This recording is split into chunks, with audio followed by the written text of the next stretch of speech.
In this episode, I am joined by Jackie Giancola to talk about the magic of knowing that things are always working out for you.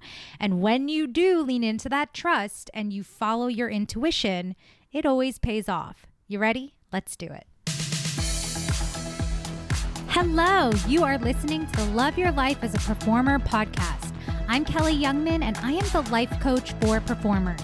I help actors, singers, and dancers love themselves and their lives way more. So keep listening to learn how you can love your life both on and off the stage.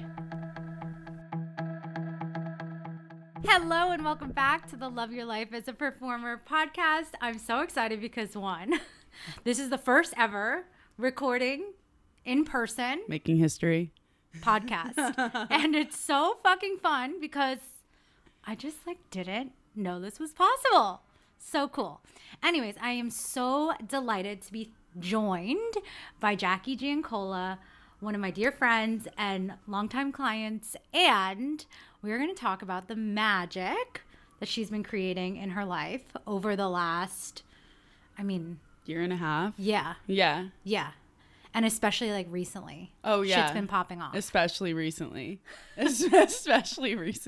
Okay. So, Jackie, please introduce yourself and tell the people a little bit about yourself.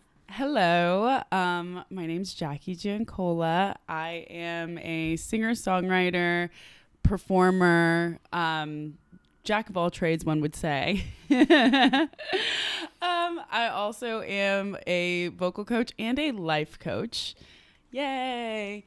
And I started working with Kelli about a year and a half ago when I just felt really called to coaching. I had noticed I was doing a lot of work on my own, and I felt almost like I had plateaued, or I felt stagnant. And in all the books that I read about manifestation and mindfulness meditation, kind of being the master of your own mind, it was always seek out a coach. That was always their advice.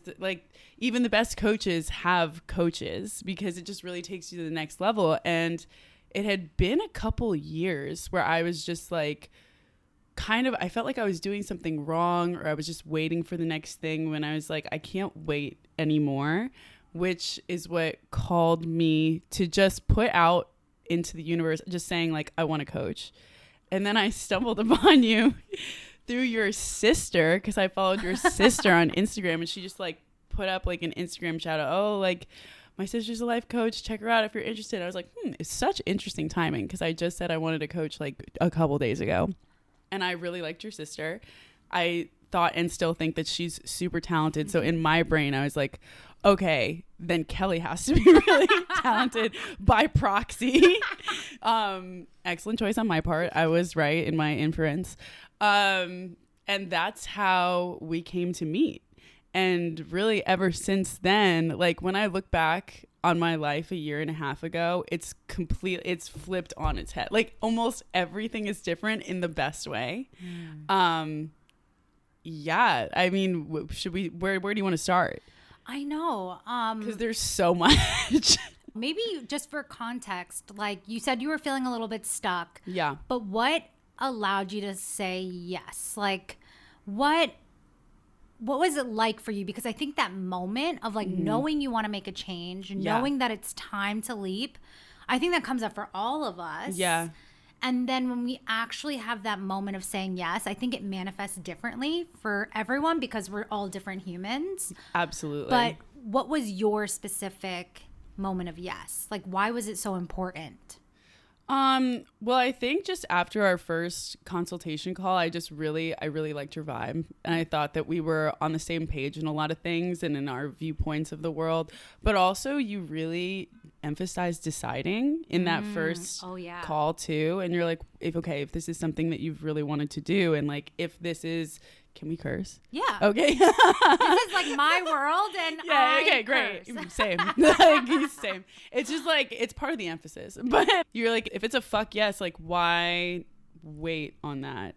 And if it's not a fuck yes, then don't do it. And I didn't really feel pressured at all. It just felt really matter of fact. I didn't feel like you were trying to sell me something at all, but also it was really all for my benefit. You know what I mean? I could also just tell that you were coming from a place of passion because of what it would not just do for me, but like for the world, because when you're living authentically yourself, you make the world a better place, you know? So it was more coming from that lens as opposed to like being a salesman. Like it was like you were passionate about what you were giving, not necessarily about what you were getting from it. So just from that point, I was like, okay, this feels like very aligned with my intentions and what I'm doing too. So it is a fuck yes for me. I am looking for a coach. Like, why wouldn't I do this? Yeah. Yeah. Okay, but Jackie, I feel like for context, you have to tell people about like the big project that you were working on at the time that I was like, oh, because again, like I work with fuck yes clients and when I heard what you had created and what you wanted to bring into the world, I was like, oh, this is a visionary. Thank you. And I'm like excited to help this human who already has like created these amazing things, like really just bring this into the world. Because again, it's all you. Yeah. Like everything is inside of you. Yeah. And it was like, oh, like once we just like get rid of these little things that are happening, like it's going to get so much easier. Yes, like absolutely. So please tell the people what the iconic project was that you were working on. And still working on too, still very much in the works and has moved pretty far along since we first spoke. But I had written a musical that will go to Broadway and will win tons of Tony Awards. I'm certain of that now. But at the time I was working with starting to move forward in production. It was about to be finished, but really when is a writing project ever finished? It's constantly morphing and changing until its last performance. But it was based on true events, or it is based on true events. And it was very vulnerable for me to be sharing this with people for the first time, because it was also one of my first writing projects ever. So I was struggling with even calling myself a writer, even just identifying with the title of performer. Even though I've been doing it my entire life, I was like, oh, I don't have enough credits, or there's so many people, quote unquote, better than me, or who I perceive to be better than me, so I don't deserve to call myself this. And yeah, I really wanted to find confidence in what I created in myself, because I knew I'm going to be selling this. If I don't believe in this and where this is going, it's not going to go anywhere. And this project still means so much to me. I really feel like it's aligned in like my life's purpose and my life's work.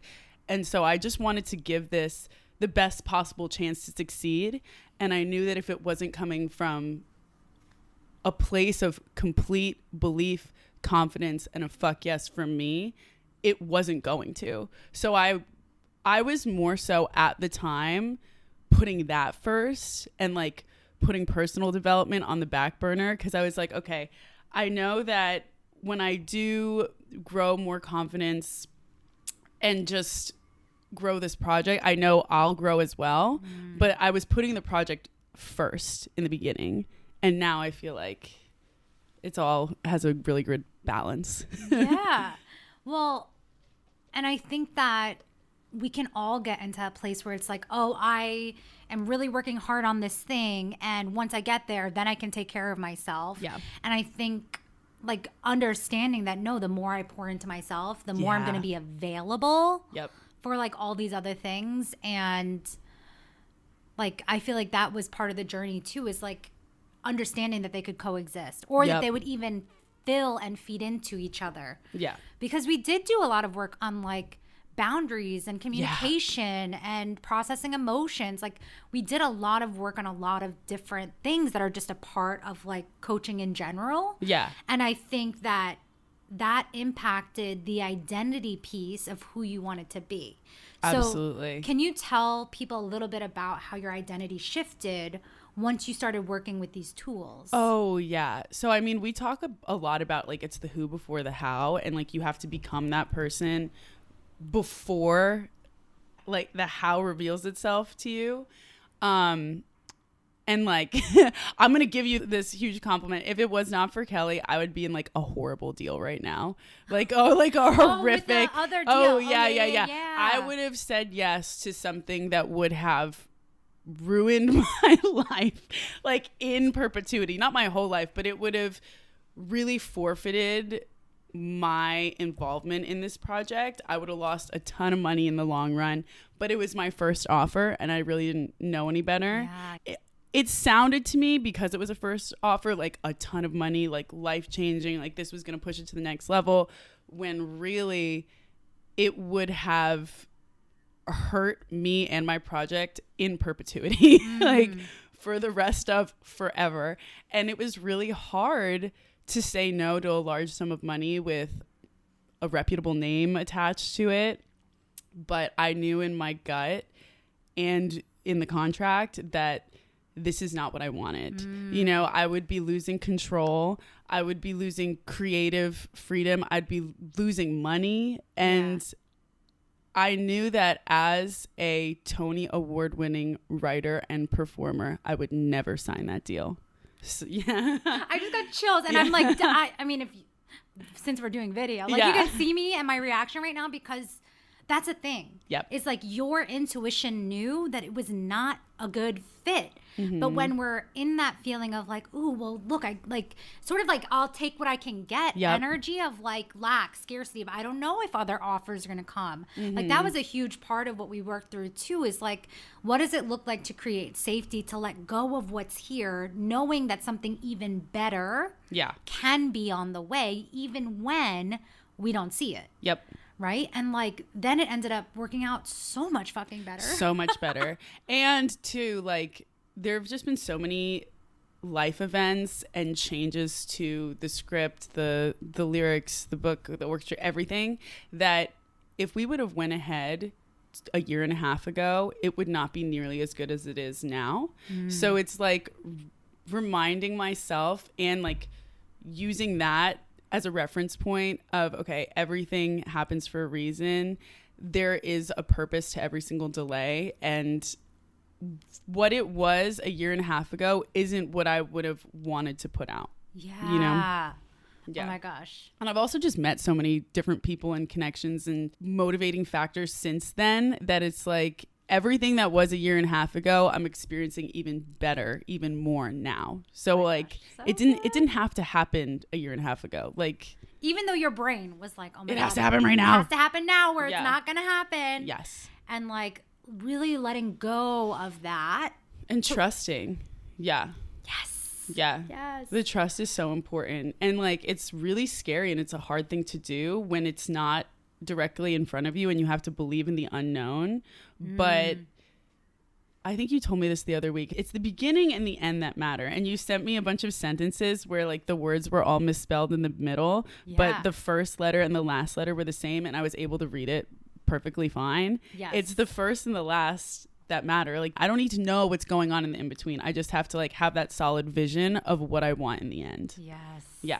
Oh my God, so good. Okay, Jackie. So I feel like there are two specific stories. Okay. Two, or at least one. Yeah. Well, no, two. Okay. Two examples of like recent magic. My gosh, so much magic. That came at a time after we had just started this container. Yes. Of coaching. And it was like a huge up level in investment and also in commitment for you. Yes, it was. Please share the story of the day you were like, I'm about to call Kelli. And like, this doesn't work. Fuck this shit. I'm done with it. Oh, I was like this close. Like ones that I don't know. Like in the moment I stopped myself because I was like, you know what? Like if I call Kelli right now, I'm going to scream at her and I don't want to do that. Like I just like don't have the energy to curse her off right now, so I'm gonna like give it a day. Yeah, but there was like a period of time that you were struggling a little bit. A little. Like, okay, that's such an understatement. Oh my God. Like I legitimately like had probably like the biggest meltdown to date, like of my whole life. So rightfully so. When everyone hears this story, they're gonna be like, oh my God. Like, yeah. Okay, so pretty much I have, for the watchers and not just the listeners, I have like shoulder length hair now, which is great. I actually love it. I'm not going to grow it back out. I love this so much more. Would have never cut my hair if this didn't happen, by the way, like literally ever. I wore a shitty Amazon cowboy hat. Okay. Like, sorry, Amazon, but that's what it was. It was horrible. And I went to a country concert and I was like sweating and I was like really into the music. I was having a great time. Okay. Before I know it, so I used to have like waist length hair, like thick, like really healthy long hair. And for context, Jackie was literally Miss New Jersey. This is also true. And my hair was like a huge part of my identity. Like, I only ever had long hair, ever. Even when I was little, I cut it for like a second in the 6th grade and it was still longer than this. So like, I've always had long hair and I kind of would hide behind it too. Like, it was such a part of everything. I would have never cut it. And so my hair got pulled all the way like through these loops, like in the cowboy hat. It was straw and pretty much matted in the back. And also, because we're doing video, Jackie's going to send me that photo and I'll put that up in the little corner for you to see. Because like, it was a disaster. Oh, disaster is such an understatement. So I was like, you know what? Because, you know, alcohol was involved at this concert. I was like, I'm going to wait until tomorrow to deal with this. I put it up. I put it like away so that it wouldn't continue tangling. Tucked away. I slept on my stomach that night so that I like wouldn't move. And the next morning I was like, okay, let's tackle this. Like, let's get to it. I had tried for like 3 hours before I called my mom, just like crying and being like, Mom, like, I'm so sorry. Like, you have to come right now. Like, I've tried brushing this out for 3 hours, like all the conditioner, like in the shower, out of the shower, with hair dry, hair wet, like everything. I was like, it's not moving. Like, I've never experienced anything like this. Keep in mind, I had this cowboy hat on for like maybe 3 hours. Like, I still, me and the hair salon too, we still don't understand how this happened. So then finally, after my mom tried for 10 hours, all through the night, at 5 a.m., she's like, we need to go to a professional. So I was like, okay, fine. Like, as long as we get this taken care of. Because I kept saying, I was like, cutting my hair is not an option. Like, it's not an option. And my mom was like, well, you might have. I was like, shh, no. I was like, shut up. Like, I was screaming. I was like, it is not an option. Like, get that through your head right now. It's not happening.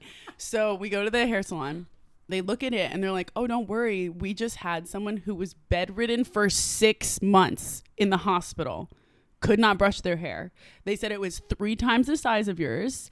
And she lost like a little bit of hair, but we didn't have to cut it. We kept the length. Like, we got it out. It was fine. It took a while, but it was fine. You'll be fine. So now I like breathe a sigh of relief. I'm like, they got me. It's fine.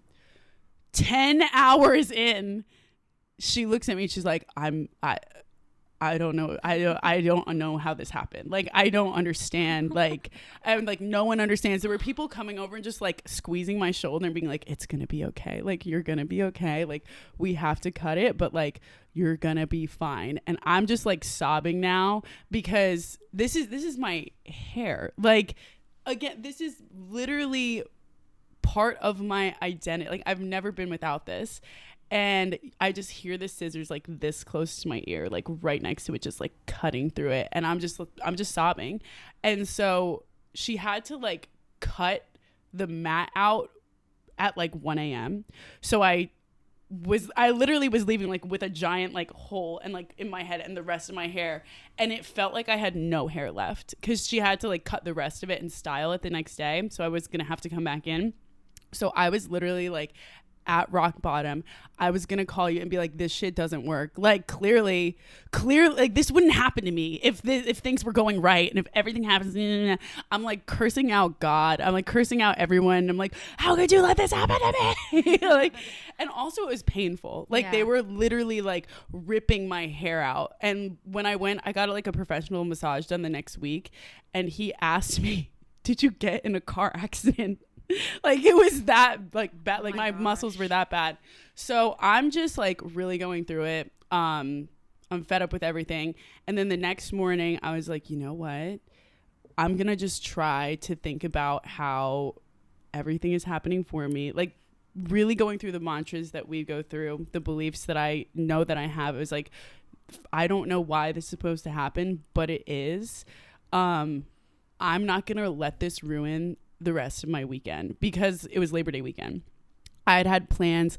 I had gotten invited to like a really exclusive party And I was like, I'm not going. Like, I don't want to go. And my mom is like, you have to go. All my friends are like, you have to go. Like, when are you going to be able to go to this again? I was like, fine, I'll go. I was like, I'll go. And then I was like, I have nothing to lose at this point. I just lost my hair. Like, I'm just going to like rage. Like, I'm going to rock out right now. Cause it was like, the band was going to be really good. So I was like, whatever, screw it. So we go to the party and I was free of all inhibitions because I just lost my hair, but somehow it looked good. Like she said, yeah, like it looked really good. So I'm like feeling myself with my new hair. I'm like, wait, I actually kind of like it. And then I was looking in the mirror. I was like, wait, do I look better than I did before? This is kind of crazy. Cause just like the angles of my face, like everything just like looked like way better. And then I saw my friends, they're like, what are you talking about? Like, this is great. Like I would have just thought you got a haircut and it's amazing. Like, this is like an up level. I was like, okay, guys, whatever. Okay, fine. Let's go to the party. So we go to the party. Like I said, just like lost in all inhibitions. The band is going. My friends are somewhere else. I don't even care. I don't care about anything. I care about the music and having a good time. So I'm literally like head banging because now I have all this freedom. I'm not going to like hit people with my super long hair. So I'm just like flipping it, like really going nuts, really. And the members of the band were really vibing with me. And at the end, one of the members of the band, which it's a really good band. I'm not gonna, would know them. Yeah, like you would famous. know them. Yeah, I'm not gonna name drop, but like you would for sure know them. And they were an idol of mine growing up, and my family, and just like an idol of New Jersey in general. And one of the band members came up to me and was like, "You were having a great time tonight." I was like, "Yeah." He was like, "Thank you so much because you made that so much more enjoyable for us, and we were having so much fun with you having so much fun." And too, I was just like having the time of my life that I met so many people that night and connected with so many people because they wanted to have fun with me. They wanted to come dance with me. And then we've stayed in touch. I went to Nashville and met up with some of them, made some great business connections, literally because I was like going feral dancing because I was free of this hair. And then one of my friends said to me that hair holds energy. And when you cut that, like you're cutting old ties to like an old life and you're starting fresh energetically. And literally ever since I cut my hair, I've been the busiest I've ever been when it comes to like career opportunities, filming other podcasts, making music, writing. I wrote a song in like 30 minutes and it's good. I mean, I like it. That's like gotten me into rooms that I wouldn't have been in before, and just had so many creative and artistic breakthroughs since cutting it, where I was like, wow, if I would have never cut my hair, I wouldn't be experiencing any of this, literally any of this. And once it was over, I was able to see the purpose of why this needed to happen. Oh, and I've been telling this story. I've been telling everyone. Like, I've been showing the before and after pictures because it's insane. And I've made so many deep personal connections with people because, like, it's just such a conversation starter, and it's coming from a place of being vulnerable. And we immediately bond over this story. And it's just really opened me up to so many incredible people. And in hindsight, I'm like, wow, cutting my hair was literally the best thing to ever happen to me. I've told everyone I'm a new person now. Like, I'm not worried about anything. Anything could happen. And I know, like, I will look back on this experience and be like, no, this is a good thing. Because remember when I literally thought my life was over and literally was on the, like, I was telling my mom, I was like, Mom, I'm like, this is it. Like, this is it. And she's like, no, like, it's just hair. Like, you're going to get through this. I'm like, no, I'm not. It's not okay. But now looking back, I'm like, I'm going to remember this moment forever and be like, no matter what happens, even if it feels like shit in the moment, it's happening for me and it's a good thing. Everything is a good thing in the end. And it was. Oh my gosh. Yeah. I just got chills. Yeah. It is like when shitty things are happening, of course it feels terrible. Like, of course it feels terrible. Oh, yeah. But it's like when we can at least just soften and know that it is happening for us, even if it doesn't make sense right now, that it is for our greater good, I think it allows us to, one, like have our own backs in that moment and support ourselves. Because again, it doesn't mean you can't be upset about it. Or I had my moment. Right. And so like you can feel those feelings and lean into it and still know that something amazing is on its way. And I didn't know what at all, but I just kept telling myself, literally because it was saving my life, these mantras, because it felt like literally the worst thing that could have ever happened. That's what that felt like. I literally used to have nightmares about like my hair falling out or having to cut it. I would have nightmares of being out in the city and someone just like cutting my hair. And so I lived kind of the nightmare. And everything was great. Yeah. Everything was fine. It was actually better than it was before. So this was just, like I said, I will refer back to this for the rest of my life when I feel either hopeless or I feel like the worst thing is happening, because it really ends up being one of the best things. It was like a total quantum leap. Total quantum leap, yeah. In your reality of like, this is who I'm being. Yep. Like it was like the most loving, unexpected turn of events to like invite you into this next chapter.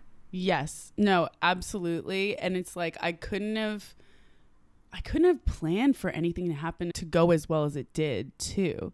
I was just open to any possibility and open to the fact that this could actually be the best thing for me, and it ended up being that way. So it's like, even though I had zero idea of what that could be, it ended up being better than I could have created in my own imagination. Yeah. And so then Jackie also manifested something wild. This might be even more insane. And I'm still like, every person I show this, they're like, what? How that? They don't even understand. They can't comprehend how this is real. And neither can I, like, still. But it is real. I've checked in multiple different avenues. Like, it is real. So everyone knows that the Northern Lights were recently visible from New York City. I was in Florida at the time, and the Northern Lights, like, seeing the Aurora Borealis, like, it has been on my bucket list forever, literally forever. And I've known always that it's something I'm going to do, because I'm going to make sure that happens no matter what.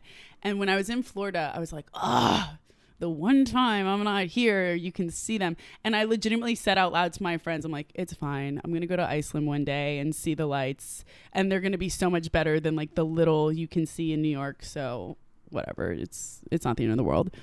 4 days later, I'm walking out of Bryant Park, and I'm with a friend who was also at the time like an employer. So we had just finished creating choreography and all this stuff for an event. And we're walking out, and a man with a tiny microphone sticks it in our face. And usually I'm like, no. And I just keep it moving. But then my friend / boss on this day gave a response. Then I was like, I'm going to have to give a response now because he just did. So fine, like whatever. They ask, why would you want to go to Iceland? And I said, because I hear it's so safe that people leave their babies in strollers outside when they're going shopping or they're going out to eat, because they trust that the people will take care of them. So I'd really want to experience that. And everyone was like, oh my God, is that true? And then the people who were interviewing me were like, yeah, that actually is true. Like, what a great response. We loved your response. And then they start going into how you could win an all expense paid free Icelandic adventure, blah, blah, blah. I'm like, yeah, okay. Like, cool. I literally said, what's the catch? They're like, no catch. We came from Iceland literally just to do this like prize or whatever, sweeps, whatever you want to call it. I was like, yeah, okay, sure. They literally have me on camera going like, that's a scam. Like, I'm walking around and being like, don't get your hopes up because that's a scam. And they were like, no one will talk to us. We've been here for 2 days. No one will talk to us. Only 7 people have given us their contact for us to reach out to them. So you have a really good chance of winning. And I said, okay, sure. And then I said to my friend, I was like, can they get anything from my Instagram or like my WhatsApp number? Like, they can't get my bank account information from that, right? He's like, no. And they're trying to tell me like, we would never do that, blah, blah, blah. I was like, yeah, okay. Like, we're in Bryant Park right now and you have a tiny microphone. You think I'm going to trust you? All right. So fast forward a couple days, I get a FaceTime on WhatsApp, and I know that it's their number. So I answered, and they're like, we've picked you to win this Icelandic adventure. Like, out of everyone in New York, I was like, what? Okay. Like, I said, you need to prove to me that you're not going to kidnap me, that this is a legitimate hotel organization, legitimate trip, because I'm not going to like get my hopes up for what. So they sent me the hotel's contact information, all of the videos from the Instagram that they're doing this big competition or contest. They send me the employee page on the hotel's website, and it's all their pictures on it. Like, everything seems really legit. So they're like, can you come meet us anywhere you want in New York, anywhere you want, anywhere you feel comfortable, bring whoever, because like they're still trying to convince me that they're not going to kidnap me. And they're like, we'll film your reaction. Like, this is real. This is real. We would never do this to you. So I'm like, okay. I'm still not sure if I'm going to do it, but I tell them, okay. And in my gut, like, after looking at everything, after they emailed me from the hotel's official email, the hotel itself called, like, they tried to verify in so many different ways. And then, like, I verified with other people. I had a friend who ended up staying at the hotel, so I know the hotel's real. And I'm just like, you know what?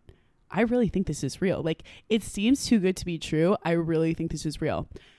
This is where I made a mistake. So then I'm like, you know what? Let me just ask some people. Like, let me just like get some feedback. Oh my gosh. We all do this, right? Yes. And it's like never it. Yeah. Even though I knew, like, my intuition was telling me this is real. And even though it seems way too good to be true, I really think this is real. So, but I was like, let me just like bounce this off of some people. So I call a couple of friends, and then I call my parents, and their reaction was jarring. All of them were like, I will beat your ass if you go. This is a sex trafficking ring. Like, do not go. My parents were like, I can't believe we've raised such a naive child. Like, I can't believe you're acting like this right now. You better not go, blah, blah, blah. And so now for a split second, I'm like, oh, I'm dumb. Like, I am stupid. This is not going to work. I'm going to get all my information stolen and like have identity theft or get kidnapped. Like, wow.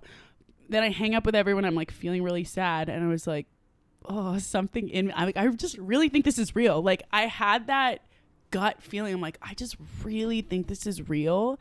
And if I see someone else on this Iceland trip, I will hate myself the rest of my life. Oh my gosh. Like, if I deny this, I will literally hate myself the rest of my life. So I don't tell anyone, and I go to like do the film, the reaction. And on the way, Jackie messaged me. It's like, this is an emergency.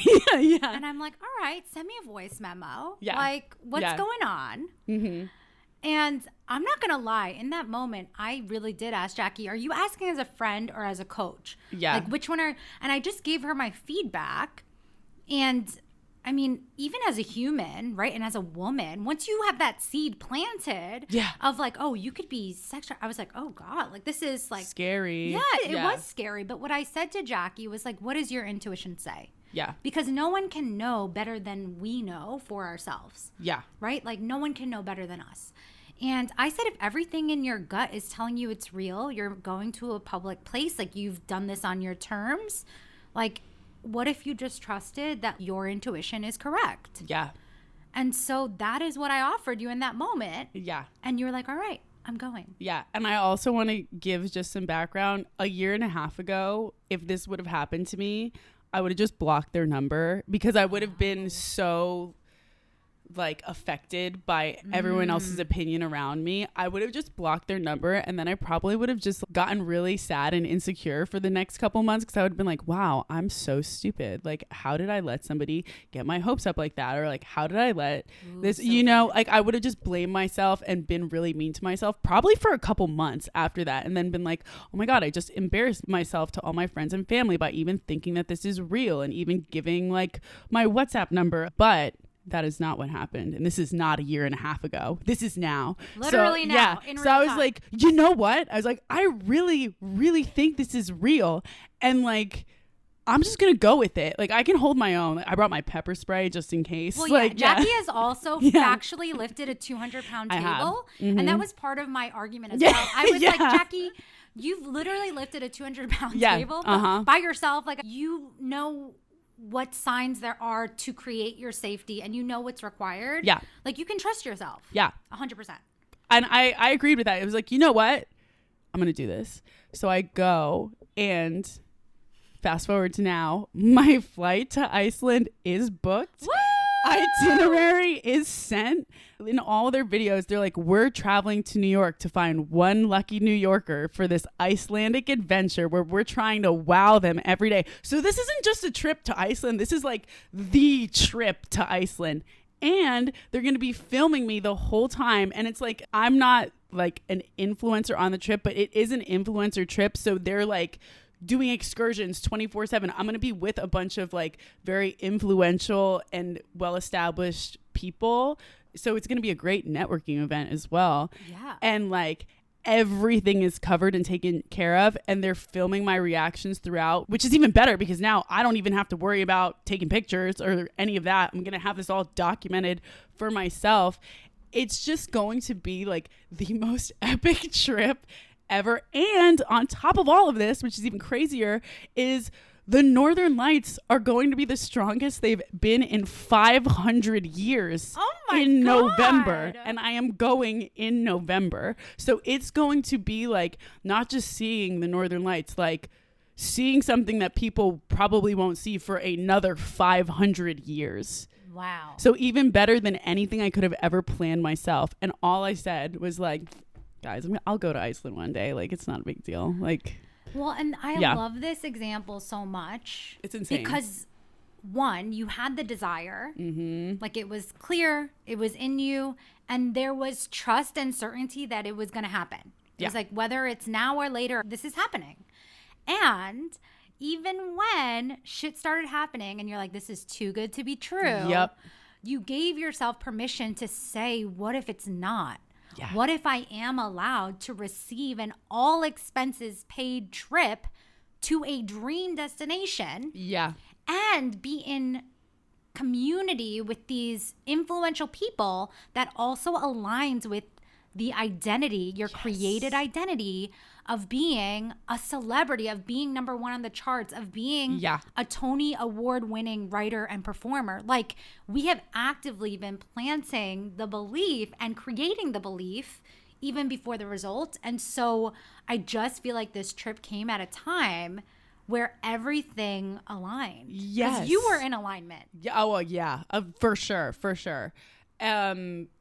Probably like the most in alignment I've ever been at that point. And I had been saying for a really long time too, like I would love to, you know, expand my social media following so that I could be invited on trips like this and like meet really cool people on trips like this. Yeah. Like this isn't just fulfilling the vacation aspect. Now it's also a goal of being on a trip with people who are really like making moves in their field and have large followings and are good people, like, because they've been vetted for a long time to even be invited on this trip. So it's just checking like every single box, and it worked out so much better and so much faster than I ever thought. I thought I wouldn't be invited on a trip like this for at least like a couple of years. Yeah. You know, and I was just open to the possibility. I let it go. And it is better than anything I could even imagine. And everyone was telling me, they're like, usually if it's too good to be true, it is. No, this is even better than like it is. It feels too good to be true, but it's true. Yeah. It's true. Yeah. Oh my God, Jackie. Okay. Yeah. I feel like we could sit here and talk literally forever. Yeah. But if we are going to wrap this episode up with a little bow, what's the biggest thing you'd want people to take away from your experiences, but also your growth and your journey in expanding your belief in yourself and your dreams? Because I do think we've 10x those dreams. 10x. In the last, over the last year and a half. So absolutely. Yeah. If there's one thing that you really want people to take away from this, what would it be? I know it's hard. Yeah. Okay, I'm gonna make it like framed as one thing, but it might be like two or three things. That's okay. But pretty much trust your intuition, even if it feels far-fetched or like too big of a dream, you know, or how could I ever possibly do that? Like if you feel called to something and if inside of you everything is pointing towards that, like I had never written or produced anything before I wrote this musical and the show. And now I've written and produced so many more things. I never even considered myself to be a writer. But my intuition was telling me I was a writer this whole time and that I was meant to do this. And just same with like the Iceland trip, everyone telling me that's not real. My intuition telling me like, no, I really think it is. So pretty much follow your intuition regardless of what anyone else tells you, regardless of whether on paper it sounds impossible or it sounds very far-fetched and unrealistic. Anything is realistic if you believe it is. You know, like reality is what you make it. So if you think it's realistic and you think that you're called to do something and it's possible, go and do it. Yeah. So good. Yeah. So good. Jackie, thank you for coming on the podcast. Thank you and for having sharing me. This. I know everyone will be seeing a lot more of you, and I'm sure people will want to follow you and like follow this trip and all the iconic things that are about to come and drop into your reality. How can people connect with you? So I'm on Instagram. It's Jacqueline_Giancola. You can find me there. Amazing. All right. That's what we got for you today. I will see you back here next week for another episode. Bye. Yay. Hey, I want to invite you to get started because if this is blowing your mind, imagine the impact of when we actually work together. You get to love your life as an actor, singer, or dancer, even including auditions. And if that sounds amazing, come join us inside of Momentum.